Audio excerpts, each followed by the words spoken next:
شروع اللہ تعالیٰ کے نام سے جو بڑا مہربان اور نہایت رحم کرنے والا ہے۔ السلام علیکم، کیسے ہیں آپ بچوں؟ مجھے یقین ہے صحت مند ہوں گے، تندرست ہوں گے اور زندگی کی نعمتوں سے خوب لطف اندوز ہو رہے ہوں گے۔ میں ہوں آپ کی معلمہ ہنا، اور بچوں آج ہم پڑھنے والے ہیں جماعت چہارم اردو کی کتاب میں سے اس کا سبق نمبر 18۔ بچوں ہمارے سبق کا عنوان ہے امداد باہمی۔ آج اس سبق کا ہم تعارفی لیکچر پڑھیں گے، یعنی زیرو لیکچر پڑھیں گے۔ آج کے سبق میں ہم دیکھیں گے کہ سبق نمبر 18 کے کون کون سے حاصلات تعلم ہیں جو آنے والے دنوں میں آپ سیکھیں گے۔ یہ مجموعی طور پر ہمارے اس سبق کے کل حاصلات تعلم ہیں۔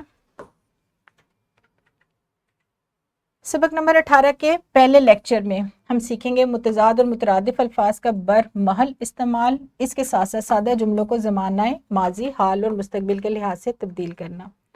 اور اسی سبق کے لیکچر نمبر 1 کا دوسرا حصہ ہے مرکب جملے بنانا سیکھیں گے آپ۔ اور سبق نمبر 18 کے دوسرے سبق میں استحسانی اور تنقیدی گفتگو کو سن کر سمجھ سکیں گے۔ اور پیارے بچوں سبق نمبر 18 کے تیسرے لیکچر میں آپ سیکھیں گے معلومات عامہ اور فطری موضوعات پر مبنی تحریریں سمجھ کر پڑھنا۔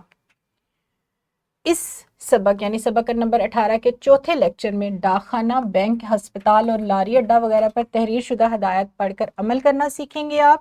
اور اسی سبق کے 5ویں لیکچر میں اپنی سرگرمیوں کا روز نامچہ لکھنا سیکھیں گے بچوں آپ، اور اس کے ساتھ ساتھ عددی ترتیب 18واں، 18ویں، 19واں، 19ویں کا فرق سمجھ کر لکھنا سیکھیں گے۔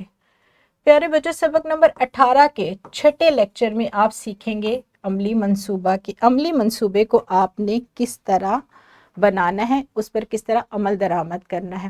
یہ تو تھے ہمارے وہ حاصلات تعلم جو آنے والے دنوں میں ہم سیکھیں گے۔ کل 6 روز ہمارا یہ سبق چلے گا۔ کل ملوں گی میں آپ کو اسی سبق کے پہلے حصے میں۔ تب تک آپ نے اپنا بہت سارا خیال رکھنا ہے بچوں۔ خدا حافظ، شکریہ۔